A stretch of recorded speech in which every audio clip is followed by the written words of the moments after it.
بسم اللہ الرحمن الرحیم۔ السلام علیکم۔ میں نے کبھی سوچا بھی نہیں تھا کہ میرا باپ میرے ساتھ ایسا کچھ کرے گا کہ جس کے بعد میں خود کو آئینے میں دیکھنے کے قابل بھی نہیں رہوں گی۔ باپ وہ رشتہ ہوتا ہے جسے گھر کی چھت سمجھا جاتا ہے، لیکن وہی چھت میرے سر پر آ گری تھی۔ یہ جان کر آپ کے بھی رونگٹے کھڑے ہو جائیں گے کہ میرے باپ نے میرے ساتھ کیسا سلوک کیا۔ میرے بال بکھرے ہوئے تھے اور میں عجیب سی حالت میں بیٹھی یہ سمجھنے کی کوشش کر رہی تھی کہ میں کہاں ہوں اور میرے ساتھ کیا ہوا ہے۔ میرا سارا وجود درد سے بحال تھا، اور جب مجھے سمجھ آیا کہ میرے ساتھ کیا ہو چکا ہے تو میرے ہوش اڑ گئے۔ میں نے شور مچانے کی کوشش کی، لیکن میرے منہ پر تو پٹی بندھی ہوئی تھی۔ میری آنکھوں سے آنسو بہہ رہے تھے اور میں اپنے آپ کو کوس رہی تھی، جس نے اپنی ماں کی بات نہ مان کر اپنی زندگی کو مشکل میں ڈال دیا تھا۔ جب تک میری ماں زندہ تھی اس نے ہمیشہ مجھے تحفظ دیا تھا، لیکن میری ماں کے مرتے ہی میں اپنے ہی گھر میں بے دردی سے رون دی گئی تھی۔ میری آنکھوں سے مستقل آنسو ٹپک رہے تھے، لیکن اب نہ ہی ان آنسوؤں کا کوئی فائدہ تھا اور نہ ہی پچھتانے کا۔ میرے پاس اس کے سوا اور کوئی چارہ نہیں تھا کہ میں حالات سے سمجھوتا کر لوں، کیونکہ مجھے پوچھنے والا، میرا خیال کرنے والا کوئی نہیں تھا۔ اور کہیں نہ کہیں اپنے ان حالات کے پیچھے میں خود تھی، کیونکہ میں نے ان ساری ہدایات اور نصیحتوں کو فراموش کر دیا تھا جو سالوں میری ماں نے مجھے ستائی تھیں۔ کاش کہ میں اپنی ماں کی باتوں کو اپنے پلو سے باندھ لیتی اور یہ جان لیتی کہ میری ماں نے جو کچھ کہا تھا میری بھلائی کے لیے کہا تھا، تو یہ سب نہ ہوتا۔ اس رات کے بعد آنے والی ہر رات میرے لیے سوائے اذیت اور تکلیف کے کچھ نہیں تھی۔ 11 سال کی عمر میں ہی مجھ سے میرا بچپن چھین لیا گیا۔ میں ہر وقت اپنی ماں کو یاد کرنے لگی تھی اور میری آنکھوں سے آنسو بہتے ہی رہتے تھے۔ کچھ مہینوں بعد جب مجھے پتہ چلا کہ میں حاملہ ہو چکی ہوں تو میں نے پوری طرح خاموشی اختیار کر لی۔ بہت ہی کم عمری میں میرے اوپر خاموشی کی ایسی چادر چڑھی تھی کہ میں نے بات تک کرنا چھوڑ دیا تھا۔ میں ہر وقت یہی سوچتی رہتی کہ اس آنے والے بچے کا نصیب نہ جانے کیا ہوگا، کہیں یہ بھی تو میری طرح ہی بد نصیب نہیں ہوگا۔ اور پھر جب وہ وقت آیا جب میرے پاس بچے کی پیدائش ہوئی، اور جیسے ہی وہ بچہ پیدا ہوا تو میری جان نکل گئی، کیونکہ میرا بچہ تو مجھ پر ایک نیا ستم ٹوٹ گیا تھا۔ پتہ نہیں میری قسمت میں اتنی آزمائش کیوں لکھی گئی تھی۔ میرا نام فریحہ ہے، اور میں جب سے پیدا ہوئی تھی میں نے اپنے گھر میں ایک عجیب سا ماحول دیکھا تھا۔ میرا باپ جب بھی گھر آتا تو میری ماں کے ساتھ مار پیٹ کرتا، میری ماں کو طرح طرح کی اذیتیں پہنچاتا۔ پتہ نہیں کیوں میری ماں ابا کے ساتھ پھر بھی زندگی گزارنے پر مجبور تھی۔ میں نے جب سے ہوش سنبھالا تھا اپنی ماں کو دوپٹے کے پلو سے آنسو پونچھتے ہوئے ہی پایا تھا، کبھی کام کرتے ہوئے تو کبھی ابا کے کمرے سے نکلتے ہوئے۔ ان کی آنکھوں میں ہمیشہ نمی رہتی تھی۔ اکثر رات اماں ابا کے بجائے میرے کمرے میں میرے ساتھ گزارا کرتی تھی۔ ان دنوں اماں کی طبیعت کچھ ٹھیک نہیں تھی۔ ایک رات اماں میرے سر پر ہاتھ پھیر کر کہنے لگی، فریحہ جب تو جوان ہوگی تو میں سکون کا سانس لوں گی۔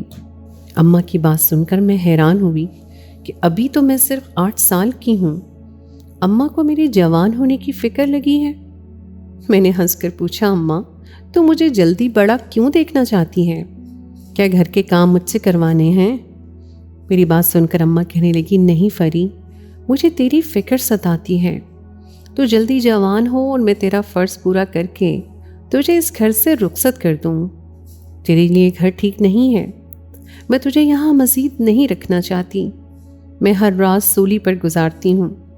اس رات مجھے اپنی ماں کی بات سمجھ نہیں آئی تھی، لیکن اماں کے چہرے کی پریشانی اور ان کی آنکھوں کے آنسو مجھ سے برداشت نہیں ہوئے تھے۔ میں نے فوراً اماں کے آنسو پونچھ دیے، لیکن آنے والے وقت نے جس طرح مجھے اماں کی بات سمجھائی تھی میری جان نکل گئی تھی۔ اس رات اماں نے مجھے اچھی طرح یہ بات سمجھائی کہ اپنے باپ کے سامنے کبھی بنا دوپٹے کے نہ جانا، اور اگر ممکن ہو تو تجھے جانے کی ضرورت ہی نہیں ہے۔ تیرا باپ رات کے وقت تجھے بلائے تو سونے کا ڈرامہ کرنا، کبھی اٹھ کر چارپائی سے نہ جانا۔ ایک دفعہ تیری شادی ہو جائے تو پھر مجھے سکون ہو جائے گا۔ اماں کی بات سن کر میرے دل میں خیال آیا کہ اگر میرا شوہر بھی اماں کے شوہر کی طرح مار پیٹ کرنے والا ہوا تو میں کیا کروں گی؟ کیا اماں تب بھی مجھے بچانے کے لیے آئے گی؟ میں یہ بات صرف سوچ کر رہ گئی اور زبان پر نہ لا سکی، کیونکہ ابا گھر لوٹ آئے تھے اور جس طرح گھر کا دروازہ کھلا تھا اماں کی جان ہوا ہو گئی تھی۔ یقیناً ابا آج بھی نشے میں تھے۔ اماں نے فوراً ہی میرے منہ تک چادر ڈالی اور کہہ دیا کہ کچھ بھی ہو تجھے باہر آنے کی ضرورت نہیں ہے، اور کمرے سے نکل کر باہر کی طرف دوڑ پڑی۔ میں چادر اوڑھے اماں اور ابا کی آوازیں سن رہی تھی اور ابا اپنے ہوش میں نہیں تھے۔ اماں ابا کو سنبھالنے کی کوشش کر رہی تھی، لیکن ابا کو نہ جانے کس بات کا غصہ چڑھا ہوا تھا۔ ابا اماں سے کہہ رہے تھے کہ جو میں چاہتا ہوں اگر اس بار وہ مجھے نہ ملا تو میں ہمیشہ کے لیے تجھے اس گھر سے نکال دوں گا اور پھر اپنے من کی مراد دوسری سے حاصل کر لوں گا۔ ابا کی بات پر اماں روتے ہوئے کہنے لگی کہ ایسا ہرگز بھی نہ کرنا، یہ ظلم ہے، ہمارے ساتھ ایسا ظلم نہ کرنا۔ اماں ابا کے آگے گڑ گڑا رہی تھی، لیکن ابا شاید نشے میں بے ہوش ہو چکا تھا اور میں اپنی جگہ لیٹی کانپ رہی تھی۔ پتہ نہیں اماں اور ابا کے درمیان ہونے والی باتوں کا کیا مطلب تھا۔ اماں کس ظلم کی بات کر رہی تھی اور ابا کے من کی مراد کیا تھی، مجھے کچھ علم نہیں تھا۔ وقت ایسے ہی گزر رہا تھا اور پھر جلدی ہی اماں نے ایک بیٹے کو جنم دیا، اور اس دن کے بعد سے گھر میں تھوڑا سکون آ گیا، کیونکہ ابا بیٹے کی پیدائش پر بہت خوش ہوئے تھے۔ لیکن اماں کا معمول نہ بدلا تھا۔ وہ اب بھی راتوں کو میرے پاس ہی آ جایا کرتی تھی اور سارا وقت میرے ساتھ گزارنے کے باوجود اماں کا بس نہ چلتا کہ وہ تو اپنے وجود میں مجھے چھپا لیتی۔ میں حیران تھی کہ اب تو ابا کا رویہ بہتر ہو گیا ہے، پھر بھی اماں کو کون سی فکر ستاتی ہے؟ کہ اماں کی وہی رٹ تھی کہ تو کبھی ابا کے قریب نہ جانا بلکہ ان سے دور ہی رہنا۔ میں بچپن سے ابا کی شفقت کو ترس گئی تھی، لیکن ابا نے کبھی مجھے محبت سے نہیں دیکھا تھا۔ اب جب ابا مجھے محبت سے پکارنے لگے تو اماں مجھے روک دیا کرتی تھی۔ اماں خود ہی ابا کی آواز سن کر آواز دے دیتی کہ فریحہ ابھی سو رہی ہے، اسے نیند سے نہ جگایا کرو، بچی ہے ڈر جائے گی۔ ہر رات ہی اماں کوئی نہ کوئی بہانہ بناتی اور مجھے ابا کے قریب نہ جانے دیتی۔ میرا بھائی 2 سال کا ہو گیا تھا، اس کا نام نواز تھا۔ ابا کو اس سے شدید محبت تھی، گھر میں گھستے ہی اب اسے اپنی گود میں اٹھا لیا کرتے، چاہے نشے کی حالت میں ہی کیوں نہ ہوتے۔ ابا اور نواز کی محبت دیکھ کر میرا دل بھی ابا کی جانب کھنچتا۔ مجھے بھی یہ شوق ہوتا کہ مجھے بھی اپنی گود میں اٹھائے اور ایسے ہی پیار کریں جیسے نواز کو کرتا ہے۔ لیکن پہلے ابا مجھ پر نظر کرم نہیں کرتا تھا، اور اب اماں مجھے ابا کے قریب نہیں جانے دیتی تھی۔ جیسے جیسے میں بڑی ہو رہی تھی مجھے ایسا لگنے لگا تھا جیسے اماں مجھے جان بوجھ کر ابا کے قریب نہیں ہونے دینا چاہتی۔ اب تو مجھے ابا میں کوئی عیب بھی نظر نہیں آتا تھا۔ ابا جب گھر آتے نواز کے ساتھ میرے لیے بھی چیز لے کر آتے، اسے گود میں اٹھا کر چومتے تو مجھے بھی آواز دے کر بلاتے تھے۔ لیکن اماں تھی جو مجھے روک دیا کرتی تھی۔ اماں نے سختی سے ابا کو کہہ دیا کہ فریحہ کو رات کے وقت آوازیں نہ دیا کرو، بس سارا دن کی تھکی ہاری سویا کرتی ہیں اور تو اسے آواز دے کر جگا دیتا ہے۔ اماں کی بات سن کر ابا نے غصے میں اماں سے کہا کہ وہ تیری بیٹی نہیں ہے، اس لیے تو زیادہ اس کی سگی نہ بنا کر۔ ابا کی بات سن کر میرے ہوش اڑ گئے، کیونکہ میں جان گئی تھی کہ اماں میری سگی ماں نہیں ہے، اور مجھے یہ بھی سمجھ آ رہی تھی کہ شاید اسی لیے اماں مجھے ابا سے دور رکھتی تھی۔ ایک سوتیلی ماں کیوں چاہے گی کہ میں اپنے باپ کی قربت حاصل کروں؟ میرے دل میں اماں کے لیے نفرت پلنے لگی۔ تھوڑی دیر میں اماں اور ابا کا جھگڑا بڑھا تو ابا نے اماں کے سر پر سٹیل کا ڈونگا مار دیا اور اماں کا سر ایسے پھٹا کہ خون رکا ہی نہیں، اور اماں ہمیشہ کے لیے مجھے چھوڑ کر چلی گئی۔ کوئی اور وقت ہوتا تو میں ابا کی نفرت میں بہت آگے نکل جاتی اور ساری زندگی ابا کو معاف نہ کرتی۔ لیکن کچھ دیر پہلے کی ابا کی آواز میرے کانوں میں گونج رہی تھی کہ اماں میری سگی ماں نہیں ہے۔ ابا نے سب لوگوں کو یہی بتایا کہ اماں اندھیرے میں پھسل کر گری اور اماں کا سر پھٹ گیا، اور میں نے بھی ابا کی بات مان کر سب لوگوں کو یہی کہانی سنائی۔ اماں کے جانے کے بعد چھوٹے سے نواز کی ذمہ داری میرے کاندھوں پر آ گئی۔ میں خود بھی 10 سال کی تھی اور ایک چھوٹے سے بچے کی ذمہ داری اٹھانا میرے لیے مشکل تھا، لیکن پھر بھی اسے سنبھالنے کی کوشش کر رہی تھی۔ مجھے نواز سے بہت محبت تھی اور اماں کی تدفین کر کے آنے کے بعد ابا نے مجھے بھی نواز کو اور سینے سے لگا لیا۔ یہ پہلی دفعہ تھا جب میں اپنے باپ کے قریب ہوئی تھی۔ ابا کی وہ محبت اور شفقت جس کے لیے میں اتنے سال تڑپی تھی، اماں کے مرتے ہی وہ مجھے نصیب ہو گئی تھی، اور میں نے سوچ لیا تھا کہ اب میں ابا کی پہلی ہی آواز پر دوڑی چلی آؤں گی۔ لیکن مجھے کیا معلوم تھا کہ میری اماں مجھے کیوں اس طرح ابا کی آواز پر روک دیا کرتی تھی۔ شام سے لے کے رات تک میں نواز کو سنبھالتی رہی اور ابا رات کے 10 بجتے ہی گھر سے نکل گیا۔ 2 سال کا نواز سارا دن مجھے پریشان کرنے کے بعد جب تھک کر سو گیا تو میں بھی تھکن سے چور ہو کر چارپائی پر لیٹ گئی۔ بار بار مجھے اماں کی یاد ستاتی، لیکن ابا کے لفظ اس یاد پر حاوی ہو جاتے اور میں سوچتی کہ اماں کتنی ظالم تھی۔ ساری زندگی مجھے ابا سے دور کرتی رہی اور کبھی یہ نہ بتایا کہ وہ میری سوتیلی ماں ہے۔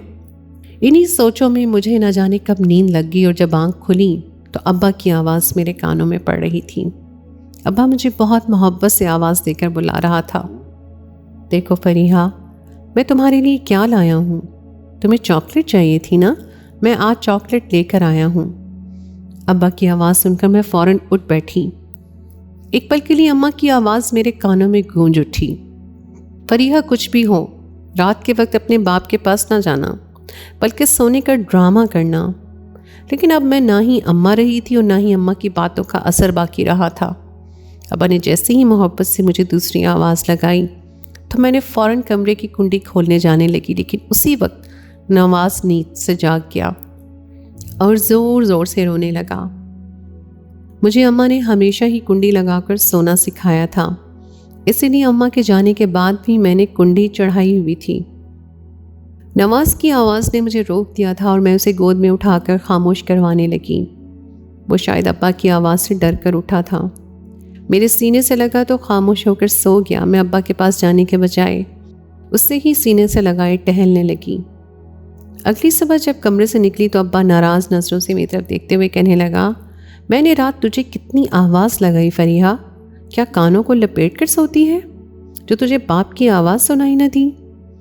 میں ابا کے رویے پہ حیران تھی، رات والی شفقت کہیں محسوس ہی نہیں ہو رہی تھی، بلکہ ایسا لگ رہا تھا جیسے ابا تو بہت غصے میں ہو۔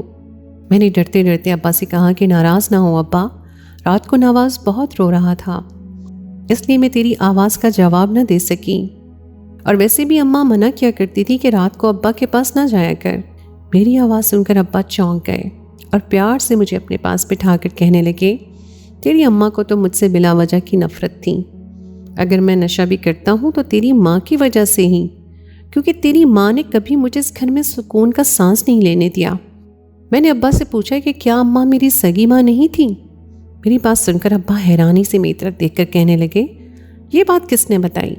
میں نے ابا کو بتایا کہ میں نے خود ان کی بات سنی تھی۔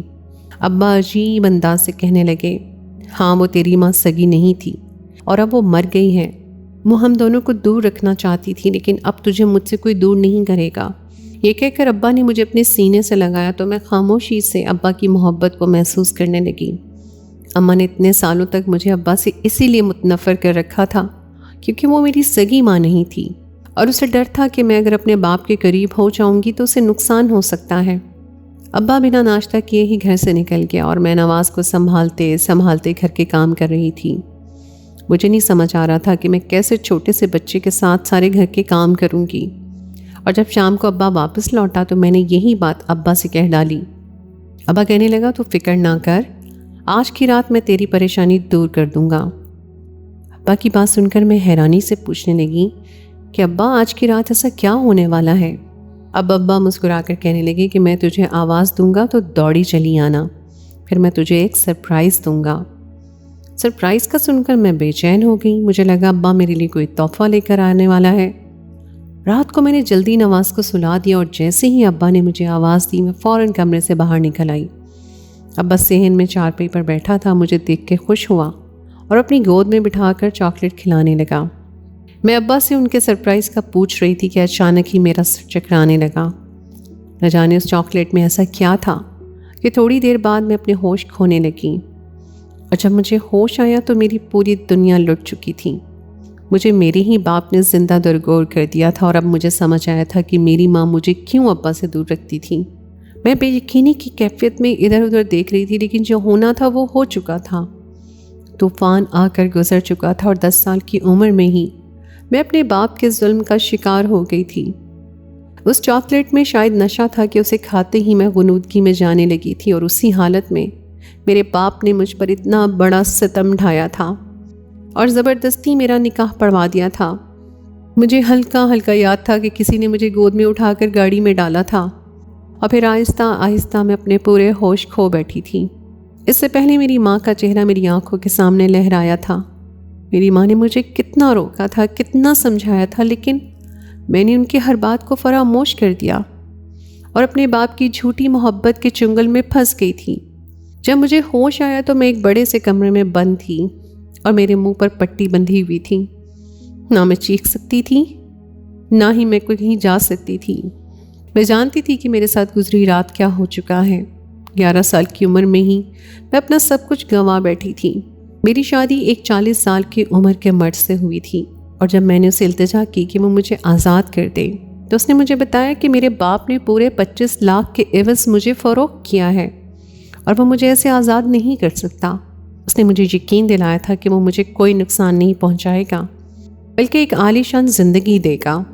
10 سال کی عمر میں ایک 40 سال کے مرد کے ساتھ زندگی گزارنے کا میں تصور بھی نہیں کر سکتی تھی، لیکن اس 4 دیواری سے باہر بھی میرے لیے کوئی دنیا نہیں تھی۔ اگر میں لوٹ کر اپنے باپ کے پاس جاتی تو وہ دوبارہ مجھے کسی کو فروخت کر دیتا۔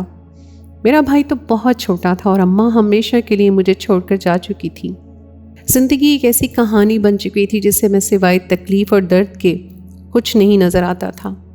ہر دوسری رات وہ مرد میرے کمرے میں چلا آتا اور مجھ سے اپنی خواہش پوری کرتا۔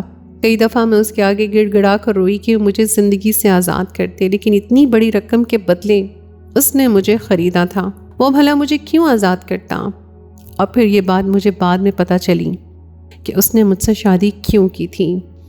اس شادی کے 3 مہینے بعد ہی میں حاملہ ہو گئی تھی، اور اس خبر نے مجھے کوئی خوشی نہیں پہنچائی تھی، بلکہ میں جانتی تھی کہ یہ بچہ میری زندگی میں مزید مشکلات پیدا کرے گا۔ حمل کے 9 مہینے میں نے رو رو کر کاٹے تھے۔ کم عمری کے بچے کو پیدا کرنا آسان بات نہیں تھی، اور پھر جس دن میرے گھر بچے کی پیدائش ہوئی میری چیخ نکل گئی، کیونکہ مجھے بچے کے بجائے کچھ کاغذات دیے گئے اور میرے شوہر نے کہا تھا کہ یہ بچہ اب اس کی پہلی بیوی کا ہے اور اس بچے سے میرا کوئی تعلق نہیں ہے۔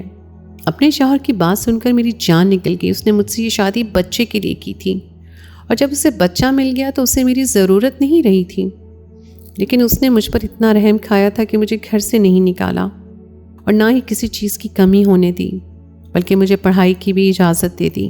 میرا بچہ نہ ہی میں نے دیکھا اور نہ ہی میں نے اسے دیکھنا چاہتی تھی۔ میں جانتی تھی کہ میں اسے ایک اچھی زندگی نہیں دے سکتی، لیکن جن کے پاس وہ چلا گیا تھا وہاں اس کی زندگی ضرور سنور جاتی۔ سال ایسے ہی تیزی سے گزرتے چلے گئے اور میں ڈاکٹر بن گئی۔ ایک دن ایمرجنسی میں اسٹریچر پر ایک آدمی بہت دیر سے پڑا تڑپ رہا تھا اور اس کے آگے پیچھے کوئی نہیں تھا۔ میں فوراً اس کے پاس پہنچی تو یہ دیکھ کر میری جان نکل گئی کہ وہ کوئی اور نہیں بلکہ میرا باپ تھا۔ میرا دل چاہا کہ میں اسے وہی اسٹریچر پر چھوڑ دوں، لیکن ایک ڈاکٹر ہونے کی حیثیت سے یہ میری ذمہ داری تھی کہ میں کسی بھی مریض کی جان بچاتی۔ میں نے ماضی کی ساری تلخیوں کو بھلا کر اپنا فرض نبھایا، اور جیسے ہی میرے باپ کی حالت کچھ سنبھلی اور اس نے مجھے اپنے سامنے پایا تو میرے آگے ہاتھ جوڑ کر مجھ سے معافی مانگنے لگا۔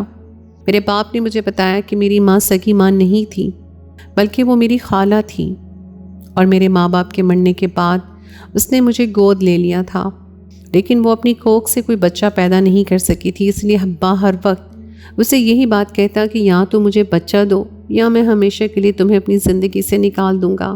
جیسے جیسے میں بڑی اور خوبصورت ہو رہی تھی ابا کی نظر مجھ پر خراب ہو رہی تھی، اور ابا کو نشے کی لت بھی لگ چکی تھی، اور پھر جب ابا کے پاس نشے کے لیے پیسے نہ رہے تو وہ بہت زیادہ پریشان ہو گیا۔ اور اس رات اماں اور ابا کا جھگڑا بھی اسی بات پر ہو رہا تھا کہ ابا مجھے بیچ کر پیسے کمانا چاہتا تھا اور اماں ہرگز بھی ایسا نہیں ہونے دینا چاہتی تھی۔ اور پھر ابا نے اماں کو سر پر ایسی چوٹ لگائی کہ اماں موقع پر ہی دم توڑ گئی۔